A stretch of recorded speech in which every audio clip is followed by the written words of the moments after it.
और चलिए अगली खबर की ओर बढ़ते हैं। राजधानी भोपाल से अगली खबर आपको बता रहे हैं। वेस्टर्न डिस्टर्बेंस का असर खत्म होता हुआ नजर आ रहा है और मध्य प्रदेश में एक बार फिर से ठंड बढ़ गई है। मौसम में ठंडक देखने को मिल रही है, ठंडी हवाएं चल रही हैं। 8 शहरों में पारा 10 डिग्री से नीचे पहुंच चुका है। 8 फरवरी से नया सिस्टम लागू होगा, यानी कि आने वाले 2 दिनों तक इसी तरह से ठंड देखी जाएगी। उसके बाद नया सिस्टम लागू होगा। 10 डिग्री से नीचे पारा पहुंच चुका है। एक बार फिर से मौसम की मिजाज बदलते हुए नजर आ रहे हैं। ज्यादा जानकारी लेंगे, सहयोगी दिव्या लगातार हमारे साथ लाइव बनी हुई है। दिव्या, बात की जाए तो मौसम में जिस तरह से परिवर्तन देखने को मिल रहा है, ठंड लगातार बढ़ती जा रही है और 8 फरवरी के बाद ही कहा जा रहा है कि नया सिस्टम लागू होगा। जी गुंजन, जैसा कि जो ये एक वेस्टर्न डिस्टर्बेंस बना था, इसके कारण आप देखेंगे कि पूरे मध्य प्रदेश में मौसम बदल गया था और ओला पाला बारिश की स्थिति बनी हुई थी और कई जगह ओलावृष्टि के कारण किसानों को काफी नुकसान भी हुआ।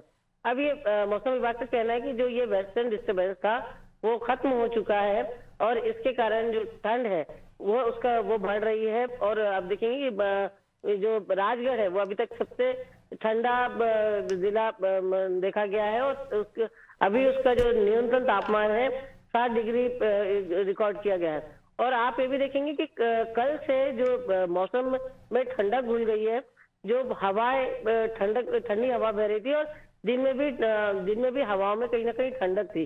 तो मौसम विभाग का यही कहना है कि अगले हफ्ते भर मौसम इसी तरह का बना रहेगा, ठंडक बनी रहेगी। इसका जो कारण है उत्तर में जो बर्फबारी हुई है उसके कारण जो उत्तरी हवाएं सीधी आ रही हैं वो मध्य प्रदेश को असर कर रही है। यही कारण है कि अब देखेंगे कि जाते जाते भी ठंड अपना असर दिखा रही है। ठंड कम जरूर हुई है लेकिन अच्छी खासी है। लोगों को दिन में भी कहीं ना कहीं स्वेटर पहनना पड़ रहा है, ठंडक की अच्छी ठंड महसूस हो रही है। और रात की बात करें तो रात में भी काफी तापमान गिर रहा है, करीब 30 जिलों में अच्छा खासा तापमान गिरा है। तो ऐसे में आने वाले अब कुछ दिन तक ठंड और महसूस होती रहेगी और उसके बाद बताया जा रहा है एक बार फिर वेस्टर्न डिस्टर्बेंस बनेगा 8 तारीख के बाद। तो उसके बाद फिर से एक बार बारिश का दौर शुरू हो सकता है। बिल्कुल। और देखिए, और ये भी कहा जा रहा है मौसम विभाग की ओर से कि ठंड अभी और भी बढ़ सकती है। महाशिवरात्रि की बात की जाए या होली की बात की जाए तो तब तक होली तक ठंड रहने वाली है और इसी तरह से मौसम में परिवर्तन देखने को मिल सकता है।